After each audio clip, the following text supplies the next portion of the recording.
الرحمن الرحیم عن انس رضی اللہ تعالی عنہ قال قال لی رسول اللہ صلی اللہ علیہ وسلم یا بنی ان استطعت ان تصبح وتمسی وليس في قلبك غش لأحد فافعل وذلك من سنتي من أحب سنتي فقد أحبني ومن أحبني كان معي في الجنة۔ حضرت انس رضی اللہ تعالیٰ عنہ فرماتے ہیں کہ حضور علیہ الصلاۃ والسلام نے مجھ سے ارشاد فرمایا، اے میرے بیٹے، اگر تم یہ کر سکو کہ صبح اور شام اس حالت میں کرو کہ تمہارے دل میں کسی کے لیے کوئی کھوٹ نہ ہو، تمہارے دل میں کسی کے لیے کوئی بغض اور کینہ نہ ہو، تو ایسا ضرور کرو۔ اور پھر آپ نے فرمایا یہ میری سنت ہے، اور جو میری سنت سے محبت کرے گا اس نے مجھ سے محبت کی، اور جس نے مجھ سے محبت کی قیامت کے دن جنت میں وہ میرے ساتھ ہوگا۔ یہ ترمذی شریف کی روایت ہے، حضرت انس رضی اللہ تعالی عنہ اس کے راوی ہیں۔ حضرت انس رضی اللہ تعالی عنہ یہ حضور علیہ الصلاۃ والسلام کے خاص خادم تھے۔ 10 سال انہوں نے حضور علیہ الصلاۃ والسلام کی خدمت کی ہے۔ حضور علیہ الصلاۃ والسلام ان کو اپنے بیٹوں کی طرح ان کے ساتھ برتاؤ کیا کرتے تھے، تو ان کو نصیحت کرتے ہوئے حضور نے یہ نصیحت ارشاد فرمائی، اور مخاطب بھی انہی الفاظ سے فرمایا، یا بنیا، اے میرے بیٹے۔ اور نصیحت یہ فرمائی کہ اگر صبح اور شام اس حال میں کرو کہ دل میں کسی کے لیے کینہ، بغض اور کھوٹ نہ ہو، تو ایسا ضرور کرو۔ اور پھر یہ فرمایا کہ یہ میری سنت ہے۔ میری سنت کا مطلب میرا طرز عمل یہی ہے۔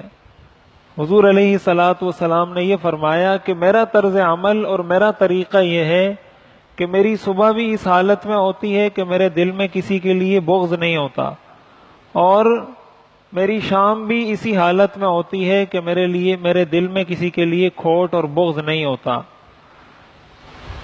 اب اس سے ہمیں سمجھنے کو جو چیز ملتی ہے وہ یہ کہ بحیثیت مسلمان حضور علیہ الصلاۃ والسلام کی سنتوں کی پیروی ہم پر لازم ہے۔ اسی لیے آگے آپ نے یہ بھی فرمایا کہ جو میری سنت سے محبت کرے گا وہ مجھ سے محبت کرے گا، اور جو مجھ سے محبت کرے جنت میں وہ میرے ساتھ ہوگا۔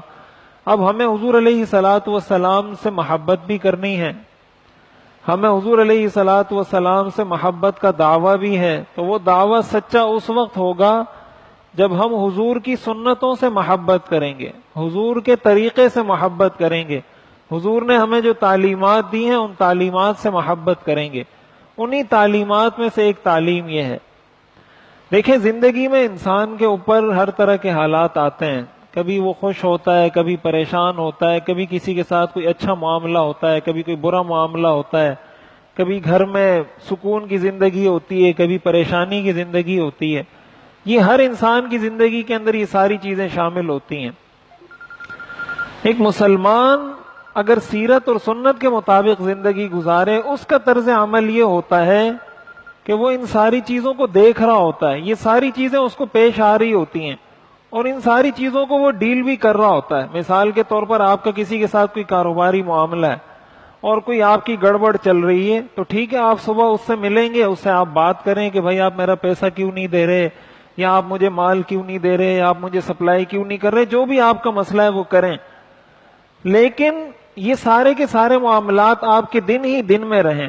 ایسا نہ ہو کہ رات کو سوتے وقت آپ کے دل پہ یہ چیز سوار ہو اور دل ہی دل میں آپ اس کے خلاف کوئی پلاننگ کر رہے ہوں، اس کے لیے کینہ دل میں رکھ رہے ہوں اور اس کو نقصان پہنچانے کی کوششیں کر رہے ہوں۔ یہ چیز شریعت میں پسندیدہ نہیں ہے، اور انسان جو پریشان ہوتا ہے وہ اس چیز سے ہوتا ہے، اس چیز سے پریشان نہیں ہوتا کہ گھر میں ایسا کیوں ہو گیا، معاملے میں ایسا کیوں ہو گیا۔ پریشان اس چیز سے ہوتا ہے کہ جب صبح اور شام اسی چیز میں سوچنے لگ جاتا ہے کہ صبح بھی اس کی یہی سوچ ہے، شام میں بھی اس کی یہی سوچ ہے، اس کا نتیجہ یہ ہوتا ہے کہ پھر اس کو ٹینشن ہوتی ہے، اس کا نتیجہ یہ ہوتا ہے کہ پھر اس کی زندگی سے سکون نکل جاتا ہے۔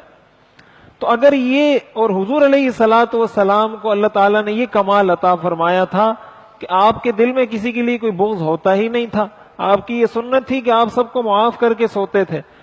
تو اگر آپ سب کو معاف کر کے سوئیں گے اور سب کو معاف کر کے صبح جاگیں گے تو پھر آپ ٹینشن کا شکار نہیں ہوں گے، پھر آپ پریشانی کا شکار نہیں ہوں گے.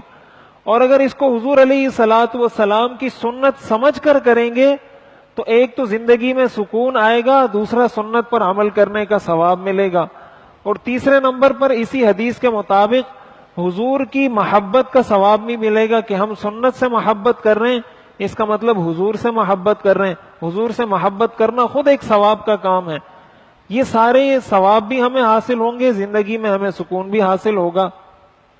اس لیے حضور علیہ الصلوۃ والسلام نے اپنے بیٹے کو، اپنے خادم کو، حضرت انس کو یہ نصیحت فرمائی، ہم اپنے بیٹوں کو یہ نصیحت کریں، ہم اپنے شاگردوں کو، اپنے ماتحت لوگوں کو، اپنی اولاد کو، اپنے گھروں میں اپنی خواتین کو یہ نصیحت کریں. اور یہ وہ چیز ہے جب یہ چیز عام ہو جائے. اب دیکھیں ہر مسلمان اگر یہ نیت کر کے سوئے کہ بھائی میرے دل میں کسی کے لیے بغض نہیں ہے، شوہر بھی یہ نیت کر کے سوئے اور بیوی بھی یہ نیت کر کے سوئے، تو کبھی شوہر اور بیوی کے درمیان لڑائی نہیں ہوگی. بھائی بھی یہ نیت کر کے سوئے، دوسرا بھائی بھی یہ نیت کر کے سوئے، تو کبھی دو بھائیوں میں لڑائی نہیں ہوگی. ایک دوست بھی یہ نیت کر کے سو جائے، دوسرا دوست بھی یہ نیت کر کے سو جائے، ان دونوں دوستوں میں کبھی لڑائی نہیں ہوگی.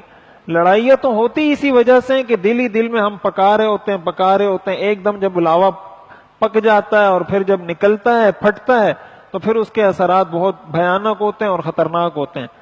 اسی سے معاشرے میں محبتیں پیدا ہوتی ہیں، اسی سے معاشرے میں بھائی چارگی پیدا ہوتی ہے، نفرتیں ختم ہوتی ہیں. تو نفرتوں کو ختم کرنے کا بھی نسخہ ہے کہ انسان ایک منٹ بھی نہیں لگتا. آپ رات کو سوتے وقت تھوڑا سا یہ تصور کر لیں، بھائی میں اپنے دل کو صاف کرتا ہوں، جس سے میرا جو معاملہ ہے صبح اس کو دیکھوں گا. معاملات میں نے سارے کرنے. دل کو صاف کرنے کا یہ مطلب نہیں کہ آپ کا کسی نے حق دبایا ہوا ہے تو آپ اس کو چھوڑ دو کہ بس میں قرضہ معاف کرتا ہوں. یہ مطلب نہیں ہوتا. مطلب یہ ہے کہ جو کچھ ہے فی الحال سب ختم، صبح انشاءاللہ دیکھیں گے. صبح آپ جائیں، اس سے بات کریں، جو معاملہ ہو جائے، پھر رات ہو جائے، پھر رات کو دل سے نکال دیں، پھر صبح ہو جائے، پھر صبح جا کے اس سے بات کریں. اس طریقے سے زندگی گزاریں گے تو یہ حضور کی سنت کے مطابق بھی ہوگی، پرسکون بھی ہوگی، اور انشاءاللہ اجر کا باعث بھی ہوگی. اللہ تعالی ہمیں عمل کرنے کی توفیق عطا فرمائے.